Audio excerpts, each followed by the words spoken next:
Sa ngalan ng Ama at ng Anak at ng Espiritu Santo. Amen. Sumainyo ang Panginoon. At sumainyo rin. Magandang umaga po sa inyong lahat. Magandang umaga din po, Father. Welcome po sa inyo dito sa Pambansang Dambana at Parokya ni Santo Padre Pio. Sa atin pong pagsasama-sama sa umagang ito, sa banal na Eukaristiya, tinatawag tayo ng Diyos. Ngunit ang pagtawag ni Jesus ay hindi simple. Kalakip ng pagtugon sa kanyang pagtawag ay ang mga pagsasakripisyo at pagwaksi sa lahat ng kamunduhan na ating tinatamasa. Kaya sa atin pong pagdulog sa banal na Eukaristiyang ito, hilingin natin ang paggabay mula sa ating poong may kapal upang patuloy niya tayong patnubayan sa ating paglalakbay sa buhay.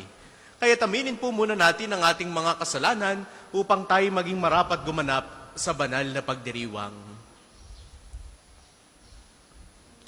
Inaamin ko sa makapangyarihang Diyos at sa inyo mga kapatid, na lubha akong nagkasala sa isip, sa salita at sa gawa, at sa aking pagkukulang. Kaya isinasamo ko sa mahal na Birheng Maria, sa lahat ng mga anghel at mga banal, at sa inyo mga kapatid, na ako'y panalangin sa Panginoong ating Diyos. Kaawaan tayo ng makapangyarihang Diyos, patawarin tayo sa ating mga kasalanan, at patnubayan tayo sa buhay na walang hanggan. Amen.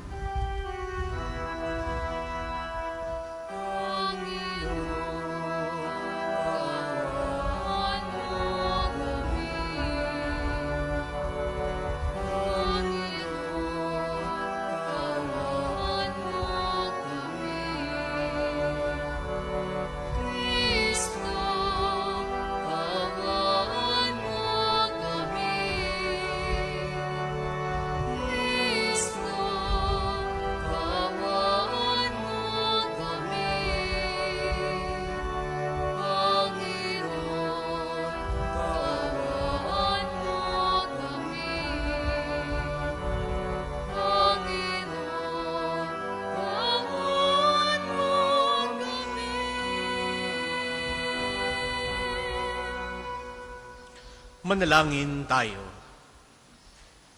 Ama naming makapangyarihan, pakundangan sa pagpapakumbaba ng anak mong masunurin. Ibinangon mo sa pagkadapa ang sangkatauhang masuwayin. Ipagkaloob mo sa amin ang banal na kagalakan upang kaming sinagip mo sa kaalipinan ay magkamit ng iyong ligayang walang katapusan. Sa pamamagitan ni Hesu Kristo, kasama ng Espiritu Santo, magpasawalang hanggan. Amen.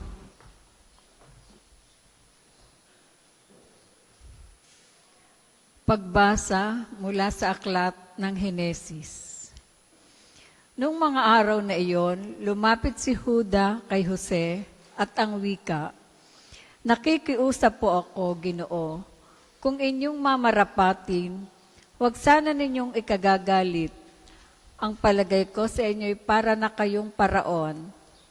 Ginoo, tinanong ninyo kung mayroon pa kaming ama at kapatid. Ang tugon po namin ay may ama kaming matanda at bunsong kapatid na anak niya sa katandaan. Sinabi pa naming patay na ang kapatid nito at siya na lamang ang buhay na anak ng kanyang ina. Kaya mahal na mahal namin siya ng aming ama. Iniutos ninyong dalhin siya rito upang inyong makita. Ang wika naman ninyo'y hindi na ninyo kami tatanggapin dito kung hindi namin siya maihaharap sa inyo. Ang lahat ng ito'y sinabi namin sa aming ama nang umuwi kami. Muli kaming inutusan ng aming ama na pumarito at bumili ng pagkain. Ipinaalaala namin sa kanya na hindi ninyo kami tatanggapin kung hindi kasama ang bunso naming kapatid. Sinabi po niya sa amin, alam naman ninyo na dalawa lamang ang anak ng kanilang ina. Wala na ang isa. Maaaring niluray ng mabangis na hayop. At kung ang natitira ay isasama pa ninyo, maaaring mamatay ako sa dalamhati. Hindi na mapigil ni Jose ang kanyang damdamin, kaya't pinaalis niya ang kanyang tagapaglingkod. Nang sila lamang ang naroon, ipinagtapat ni Jose sa kanyang mga kapatid kung sino siya. Sa lakas ng kanyang iyak, narinig siya ng Ehipsyo, kaya't ang balita ay mabilis na nakarating sa palasyo. Ako si Jose, ang pagtatapat niya sa kanyang mga kapatid. Buhay pa ba talaga ang ating ama? Nagulangtan sila sa kanilang narinig at hindi nakasagot. Lumapit kayo, wika ni Jose. Lumapit nga sila at nagpatuloy siya sa pagsasalita. Ako nga si Jose, ang inyong kapatid na ipinagbili ninyo sa Ehipto. Ngunit huwag na ninyong ikalungkot ang nangyari. Huwag ninyong sisisihin ang inyong sarili sa ginawa ninyo sa akin. Ang Diyos ang nagpadala sa akin dito upang iligtas ang inyong buhay. Ang salita ng Diyos. Salamat sa Diyos. Ang tugon po sa Salmo, gunitain ng malugod ang dakilang gawa ng Diyos. Gunitain ng malugod ang dakilang gawa ng Diyos. Sa lupain nila'y mayroong tagutom na ipinarating itong Panginoon kung kayo nagdahop sila sa pagkain. Subalit ang Diyos sa una nila'y may sugong lalaki, tulad ng alipin, ibinenta nila ang batang si Jose. Gunitain ng malugod ang dakilang gawa ng Diyos. Mga paan ito'y nagdanas ng hirap nang ito'y ipangaw, pati leeg niya'y pinagkwintas ng kulyar na bakal, hanggang sa dumating ang isang sandali na siya'y subukin nitong Panginoon na siyang nangakong siya'y tutubusin. Gunitain ng malugod ang dakilang gawa ng Diyos. Ang kinasangkapan niya isang hari, siya'y nagpalaya. Pinalaya siya nitong haring ito na namamahala. Doon sa palasyong tahanan ng haring pinagpamahala sa buong lupain, si Jose ginawa niyang katiwala. Gunitain ng malugod ang dakilang gawa ng Diyos. Magsitayo po ang lahat.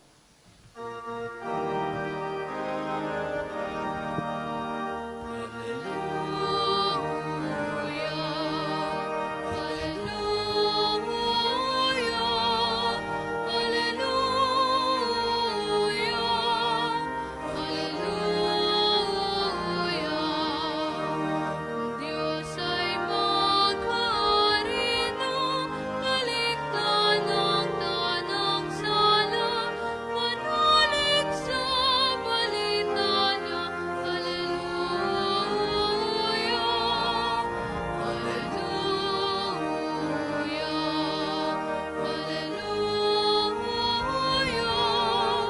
Hallelujah.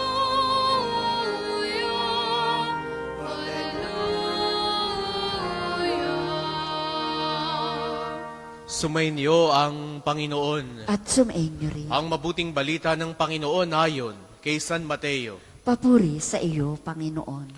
Noong panahong iyon, sinabi ni Jesus sa kanyang mga apostol, "Humayo kayo at ipangaral ninyo na malapit ng maghari ang Diyos. Pagalingin ninyo ang mga may sakit at buhayin ang mga patay. Pagalingin ninyo ang mga ketongin at palayasin ang mga demonyo. Yamang tumanggap kayo ng walang bayad. Magbigay naman kayo ng walang bayad. Huwag kayong magdala ng salapi, maging ginto, pilak o tanso sa inyong mga lukbutan. Huwag din kayong magdala ng supot sa inyong paglalakbay, ni bihisan, pampalit na panyapak o tungkod, sapagkat ang manggagawa ay may karapatan sa kanyang ikabubuhay. At saan mang bayan o nayon kayo dumating, humanap kayo ng taong dapat pakituluyan at manatili kayo roon habang kayo'y nasa lugar na iyon. Pagpasok ninyo sa bahay, sabihin ninyo, maghari nawa ang kapayapaan sa bahay na ito. Kung karapat-dapat ang mga tao sa bahay na iyon, panatilihin ninyo sa kanila ang inyong bati. Ngunit kung hindi, bawiin ninyo ito. At kung ayaw kayong tanggapin o pakinggan sa isang tahanan o bayan, umalis kayo roon at ipagpagangalikabok ng inyong mga paa. Sinasabi ko sa inyo na sa araw ng paghuhukom ay higit na mabigat ang ipaparusa sa mga tao sa bayang yaon kaysa dinanas ng mga taga-Sodoma at taga-Gomora. Ang mabuting balita ng Panginoon. Pinupuri ka namin, Panginoong Hesukristo. Sa inyo pong lahat na naririto at nakikibahagi sa ating banal na pagdiriwang, sa mga sumasama po sa atin sa pamamagitan ng ating Facebook Live, sa inyo pong mga pilgrims at mga debotong naririto, muli, magandang umaga sa inyong lahat. Yayamang tumanggap kayo ng walang bayad, magbigay naman kayo ng walang bayad. Ang minamahal kong kapatid, sa araw na ito, ipinapaalala sa atin ni Jesus ang hindi matatawarang kaloob ng biyaya. Everything is grace. Tulad ng sinasabi niya, walang bayad ninyo itong tinanggap, walang bayad din ninyo itong ipagkakaloob. Ipinapakita rito na hindi natin maaaring ipagbili ang biyaya ng Diyos. Ito'y libreng regalo na hindi nakukuha sa kayamanan o sa merito sa ating buhay. Hindi po ba? Kapag ka ikaw ay binigyan, niregaluhan, halimbawa, birthday mo o kung anumang okasyon, Pasko, hindi mo naman ito ipinagbebenta. Bigay sa iyo regalo sa iyo ginagamit mo yung biyaya. Kung hindi man kasya sa iyo, o hindi mo man magagamit ito, ibinibigay mo lamang din ito, o inireregalo mo sa iba. Bigay. Regalo. Sa unang pagbasa, kita natin ang kabutihan ng Diyos sa buhay ni Jose. Mula sa pagkakanulo hanggang sa pagkakatayong tagapagligtas ng buong pamilya. Dito natin nakikita ang plano ng Diyos na kasunod ng pagtapat, muling pagkakaayos, at pagkakaawit ng kapayapaan at pagpapatawad. Sa Ebanghelyo naman, na napakinggan natin, hinihikayat tayo ni Jesus na maging tagapagdala ng mabuting balita. Kaya nga kita ninyo, no? Binaybay niya yung mga gampanin ng mga apostol, paghilom sa mga sugatan, pagpapakain sa mga nangangailangan, and to bring peace to everyone. Lahat ng ito ay ibinigay ng Diyos ng libre. Biyaya. Kaya tayo, bilang mga sumusunod sa Kanya, hindi dapat tayo humihingi ng kapalit, kundi maging daluyan nawa tayo ng walang bayad na kabutihan. Hindi natin pwedeng ibawi sa Diyos na, Lord, nagbigay ako din ha. Dapat ito ang matanggap ko. Nagbigay ako din sa pulubing ito. Nagbigay ako sa mga nasunugan. Dapat ganito ang maging kapalit. No. Mga minamahal kong kapatid, everything is grace. Kaya naman, pinapaalala sa atin, number 1, magtiwala sa biyaya. Magtiwala sa bukal ng biyayang ipinagkakaloob sa atin. Binibigyan tayo ng Diyos. May mga pagkakataon na hindi mo pa hinihingi, pero ibinigay na. Kaya't huwag kang magtatampo kung hingi ka ng hingi, pero hindi ipinagkakaloob sa iyo. Baka hindi yun ang dapat sa iyo. Baka hindi pa panahon. Hindi pa yun ang tamang pagkakataon para matanggap mo yung iyong hinahangad sa buhay. Number 1, magtiwala sa biyaya. At ikalawa, gaya ng sinasambit natin kanina, pagtulong ng walang hinihinging kapalit sa bawat maliliit o kahit sa mga dakilang na ibahagi natin, oras, talento, mga material na bagay, may patotoo tayo kay Jesus na paulit-ulit na nagsasabi sa atin, tinanggap mo yan ng walang bayad, ipagkaloob mo rin ng walang bayad. At kahuli-hulihan, the challenge of Jesus, pagdadala ng kapayapaan to bring peace. Shalom. Katulad ng mga apostol, tayo inaanyayahang bit-bitin ito. Ang kabuang kapayapaang meron diyan sa iyong puso, sa tahanan na kinabibilangan mo, sa tahanan ng mga nakakasalamuha mo, sa mga taong nakakasalubong mo. Nawa, makita nila yung kapayapaan ni Kristo na naririyan sa iyong puso. Ngayong araw na ito, ipinapaalala sa atin, lahat ay biyaya. Tumatanggap tayo, kaya't matuto tayong magbigay ng walang hinihinging kapalit. Para po sa mga maghahandog ng sobre, pakihulog na lamang po sa buslo.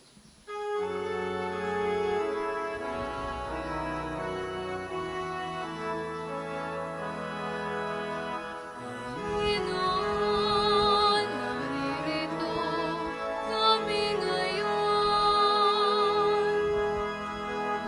Maghahandog ng aming alay. Wala namin ang alok at tinapay na bunga ng aming pagsisikap. Magsitayo po ang lahat. Manalangin kayo mga kapatid upang ang paghahain natin ay kalugdan ng Diyos samang makapangyarihan. Tanggapin nawa ng Panginoon itong paghahain sa iyong mga kamay, sa kapurihan niya at karangalan sa ating kapakinabangan at sa buong sambayanan niyang banal. Ama naming lumikha, ang paghahain namin sa iyong ngalan ay sinawang sa amin dumalisay upang ito ay maging pagganap araw-araw ng aming paglipat sa buhay sa kalangitan. Sa pamamagitan ni Hesu Kristo, kasama ng Espiritu Santo, magpasawalang hanggan. Amen. Sumainyo ang Panginoon. At sumain niyo rin. Itaas sa Diyos ang inyong puso at diwa. Itinaas na namin sa Panginoon. Pasalamatan natin ang Panginoong ating Diyos. Marapat na siya'y pasalamatan. Ama naming makapangyarihan, tunay ngang marapat na ikaw ay aming pasalamatan. Pinagbibigyan mong ito'y aming maihayag, kahit na ito'y walang anumang maidaragdag. Sa kadakilaang sa iyo ay likas, sa pagpupuri namin ang nakikinabang, ay kami ring iyong pinakikiharapan sa pamagitan ng iyong anak na minamahal. Kaya, kaysa ng mga anghel na nagsisiawit ng papuri sa iyo nang walang humpay sa kalangitan, kami nagbubunyi sa iyong kadakilaan. Banal ka pong may kapal, banal ang iyong pangalan, banal ang iyong kaharian, langit na may nagpapugar sa iyong kadakilaan, kinarakilan ng lahat, napalita mong anak, na siyang nagmula sa bulan, sa pinaya'y nagpalakad, nakiramas na lahat. Kung hindi po kayang lumuhod, ay manatili pong nakatayo ng may paggalang. Ama naming banal, ikaw ang bukal ng tanang kabanalan. Kaya't sa pamamagitan ng iyong Espiritu, gawin mong banal ang mga kaloob na ito upang para sa amin maging katawan at dugo ng aming Panginoong Hesukristo. Bago niya pinagtiis ang kusang loob na maging handog, hinawakan niya ang tinapay, pinasalamatan kaniya. Pinagati-hati niya iyon, niniabot sa kanyang mga alagad at sinabi, "Tanggapin ninyong lahat ito at kanin. Ito ang aking katawan na ihahandog para sa inyo."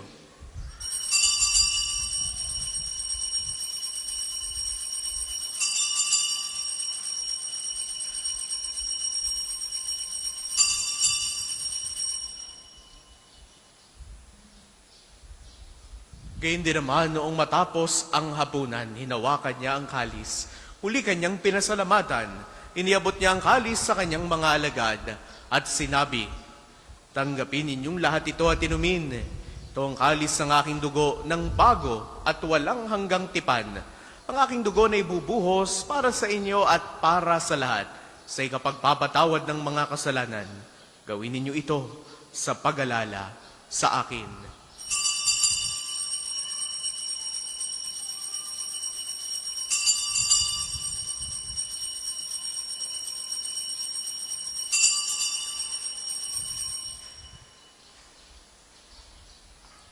Ipagbunyi natin ang misteryo ng pananampalataya. Si Kristo'y namatay, si Kristo'y nabuhay, si Kristo'y babalik sa wakas ng panahon. Ama, ginagawa namin ngayon ang pag-alala sa pagkamatay at muling pagkabuhay ng iyong anak. Kaya tiniaalay namin sa iyo ang tinapay na nagbibigay buhay at ang kalis na nagkakaloob ng kaligtasan. Kami nagpapasalamat dahil kami iyong minarapat na tumayo sa harap mo para maglingkod sa iyo. Sinasamo namin kaming magsasalo-salo sa katawan at dugo ni Kristo ay mabuklod sa pagkakaisa sa pamamagitan ng Espiritu Santo. Ama, lingapin mo ang iyong simbahang laganap sa buong daigdig. Puspusin mo kami sa pag-ibig, kaisa ni Leon na aming Papa, ti Gilbert na aming Obispo at ng Tanang Kaparian. Alalahanin mo rin ang mga kapatid naming nahimlay, nang may pag-asang sila'y muling mabubuhay, gayon din ang lahat ng mga pumanaw. Kaawaan mo sila at patuloyin sa iyong kaliwanagan.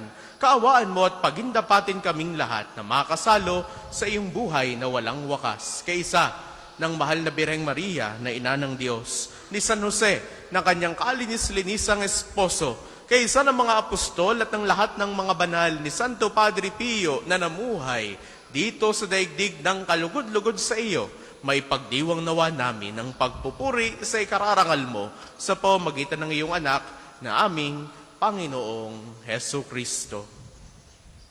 Sa pamamagitan ni Kristo, kasama niya at sa Kanya ang lahat ng parangal at papuri ay sa iyo, Diyos amang makapangyarihan, kasama ng Espiritu Santo magpasawalang hanggan.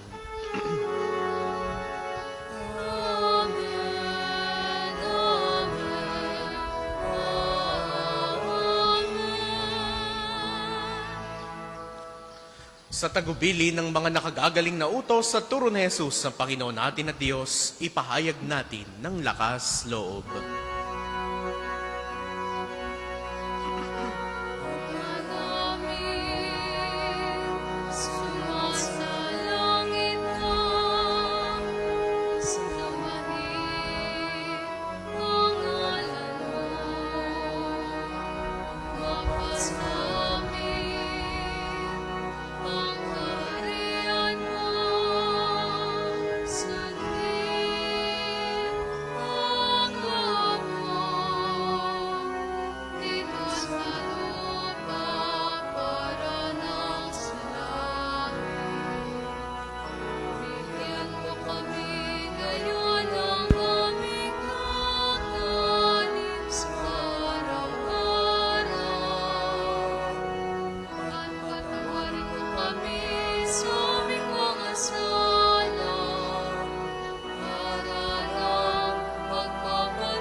Hinihiling namin kami adya sa lahat ng masama, pagkalooban ng kapayapaan araw-araw.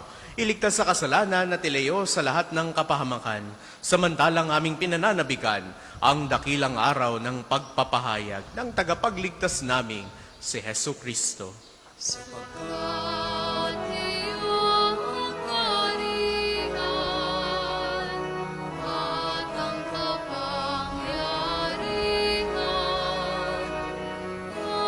at ang kapurihan magpakailanman.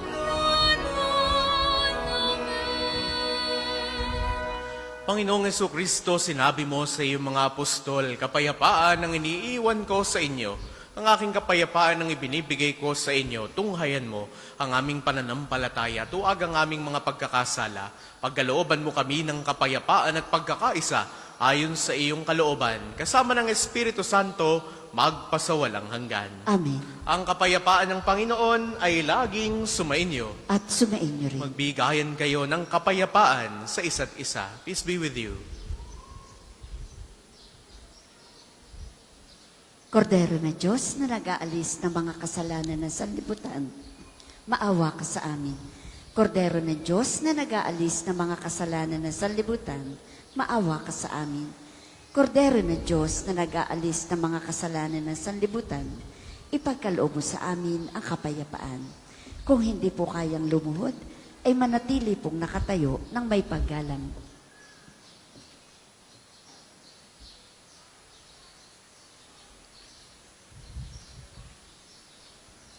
Ito ang kordero ng Diyos. Ito nag-aalis ang mga kasalanan ng sanlibutan, mapalad ang mga inaanyayahan sa kanyang piging. Panginoon, hindi ako karapat-dapat na magpatuloy sa iyo, ngunit sa isang salita mo lamang ay gagaling na ako.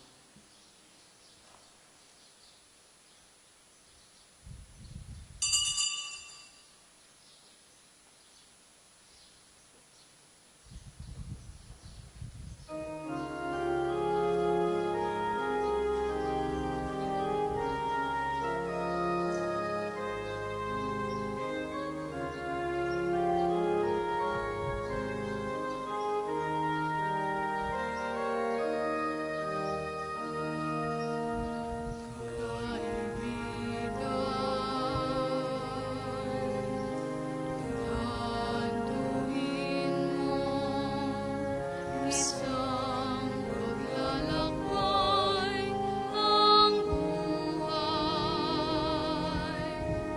sanga-sangang landas ay may kahirapan,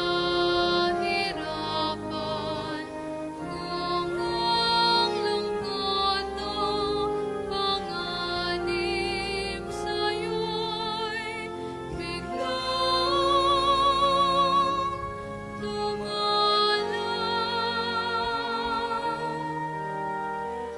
kung ikaw ay mapagod sa bigat ng iyong paswan, Panginoon ang balingan, Panginoon ang asahan. Ikanya'y halinan, lumapit sa akin. Kayong mga napapagal aking pag-ibig, hawahin, bigat ng inyong pasanin ay aking pagaganin.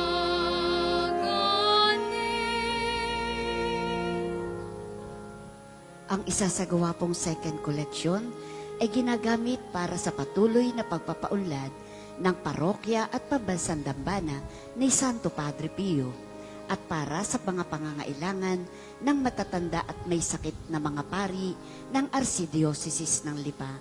Salamat po sa inyong handog.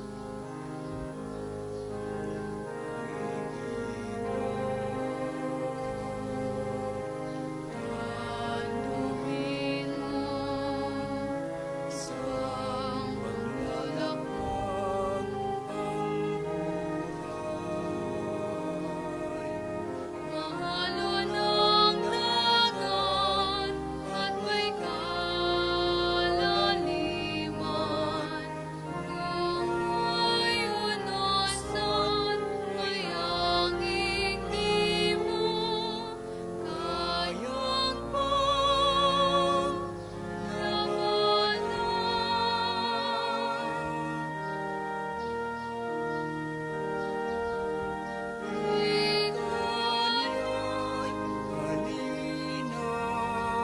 lumapit sa akin, kayong mga napapagal aking pag-ibig, hawahin, bigat ng inyong pasanin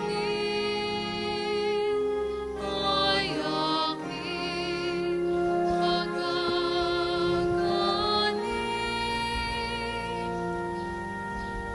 Magsitayo po ang lahat.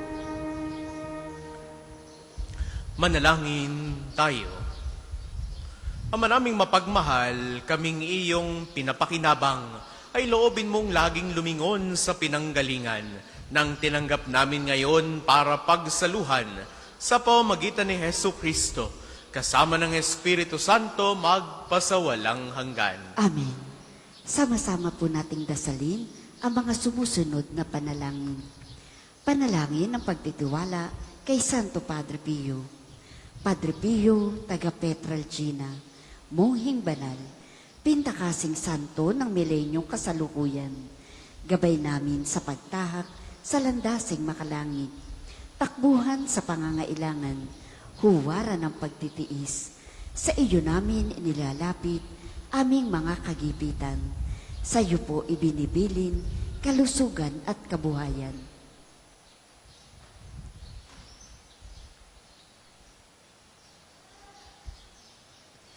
Di man karapat-dapat, kami po ay pagbigyan, bendisyonan at basbasan, maging ganap sa buhay. Lumayo nawa kami, umiwas sa kasalanan. Lumapit lagi sa Diyos, maging matatag at matibay. Sa mabuting balita ng pagliligtas, turuan mo kami nawa. Sa tuwi na ay makinig, magnilay at sumampalataya. Amin pong pakiusap itong mga kahilingan. Puso ay nagsisisi, nagtitikang taimtiman. Di na muling magkasala, sunod lagi sa Diyos Amang, kaisa ng Espiritu at ni Jesus na tagapamagitan. Amen. Panalangin para sa pagkakamit ng indulhensya plenarya ngayong taon ng Hubileo. Sumasampalataya ako sa Diyos Amang makapangyarihan sa lahat na may gawa ng langit at lupa.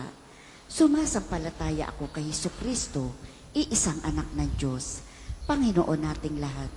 Nagkatawang tao siya lalang ng Espiritu Santo, ipinanganak ni Santa Maria Birhen, pinagpakasakit ni Poncio Pilato, ipinako sa krus na matay inilibing, nanaog sa kinaroroonan ng mga yumao, nang may 3 araw na buhay na maguli, umakyat sa langit, naluklok sa kanan ng Diyos Amang makapangyarihan sa lahat. Doon nagmumula paririto at hukom sa nangabubuhay at nangamatay na tao. Sumasampalataya ako sa Diyos Espiritu Santo, sa banal na simbahang katolika, sa kasamahan ng mga banal, sa kapatawaran ng mga kasalanan, sa pagkabuhay na maguli ng nangamatay na tao, at sa buhay na walang hanggan. Amen. Ama namin, sumasalangit ka, sambahin ang ngalan mo, mapasa amin ang kaharian mo, sundin ang loob mo dito sa lupa para nang sa langit. Bigyan mo kami ngayon ng aming kakanin sa araw-araw, at patawarin mo kami sa aming mga sala, para nang pagpapatawad namin sa nagkakasala sa amin, at huwag mo kaming ipahintulot sa tukso, at iadya mo kami sa lahat ng masama. Amen. Aba Ginoong Maria, napupuno ka ng grasya. Ang Panginoong Diyos ay sumasa iyo. Bukod kang pinagpala sa babaing lahat, at pinagpala naman ang iyong anak na si Jesus. Santa Maria, Ina ng Diyos, ipanalangin mo kaming makasalanan, ngayon at kung kami mamamatay. Amen. Luwalhati sa Ama, sa Anak, at sa Espiritu Santo, kapara noong una, ngayon, at magpa sa walang hanggan. Amen. Magsiupo muna po ang lahat para sa mga patalastas. Una sa inyong pagdalaw sa pambansang dambana, mangyaring pakaingatan ang inyong mga personal na gamit. Hangad namin ng isang matiwasay at maayos na pagbisita sa National Shrine. Ikalawa, nais po naming ipagbigay alam sa inyo na ang Padre Pio Healing Bundle ay available sa ating mga tindahan. Ang langis na kasama nito ay may halo ng langis na mula sa puno ng ulibo na binasbasa ni Padre Pio nung siya'y nabubuhay pa. Naway maging daan ng ating healing bundle sa pagkakamit ng kagalingang mula sa Diyos. Ikatlo, Rome Pilgrimage. Ikinagagalak po naming ipaalam sa inyo na may ilan pang bakanting slots para sa ating pilgrimage sa Roma mula October 3 hanggang October 17, 2025. Espesyal po ang pagkakataong ito dahil dadalaw at magdadasal tayo sa puntod na yumaong si Papa Francisco. Makapapasok tayo sa Jubilee Doors na mga major basilika sa Roma at iba pang mga simbahan. Makabibisita tayo sa Assisi, ang bayan ni na San Francisco at Santa Clara. Makapupunta tayo sa San Giovanni Rotondo at Petrarchina upang dalawin si Padre Pio. At posible nating makatakbo ang bagong Santo Papa Leon.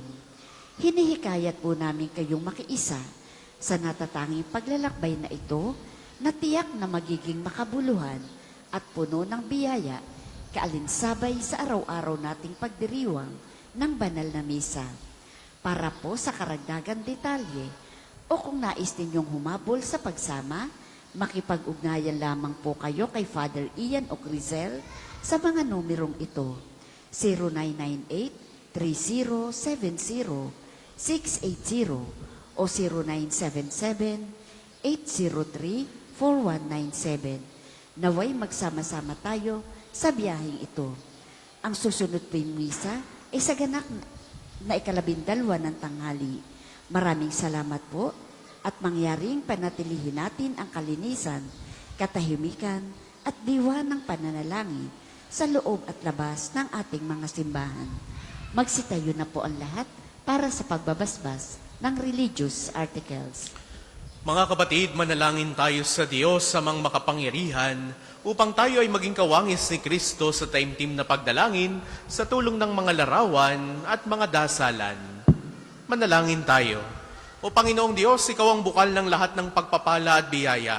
Ibuhos po ninyo ang inyong bendisyon sa mga gamit na ito sa pananalangin, ang mga rosaryong aming daladala, imahen, dasalan, langis, miracle robs at healing bundles na nagpapaalala ng iyong kabutihan, kabanalan at pagmamahal sa amin, upang ang lahat na dumulog at magdasal gamit ang mga ito ay magtamo ng iyong awa at biyaya. Loobin mong tularan nila ang kabanalan at aral ng Panginoon at ng mga santo magpasawalang hanggan. Amen.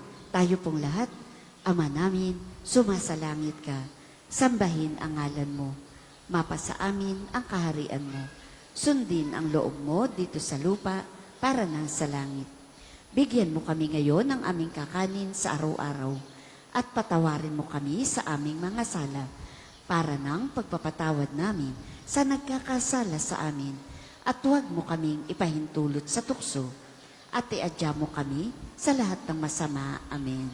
Aba Ginoong Maria, napupuno ka ng grasya. Ang Panginoong Diyos ay sumasa iyo. Bukod kang pinagpala sa babaeng lahat, at pinagpala naman ang iyong anak na si Jesus. Santa Maria, Ina ng Diyos, ipanalangin mo kaming makasalanan, ngayon at kung kami mamamatay. Amen. Luwalhati sa Ama, sa Anak, at sa Espiritu Santo, kapara noong una, ngayon, at magpa sa walang hanggan. Amen. Sumainyo ang Panginoon. At sumainyo rin. Naway pagpalain kayo ng makapangyarihan at laging nagmamahal sa ating Diyos, ang Ama at Anak at Espiritu Santo. Amen. Taglay ninyo sa inyong pag-alis ang kapayapaan ni Kristo. Salamat sa Diyos.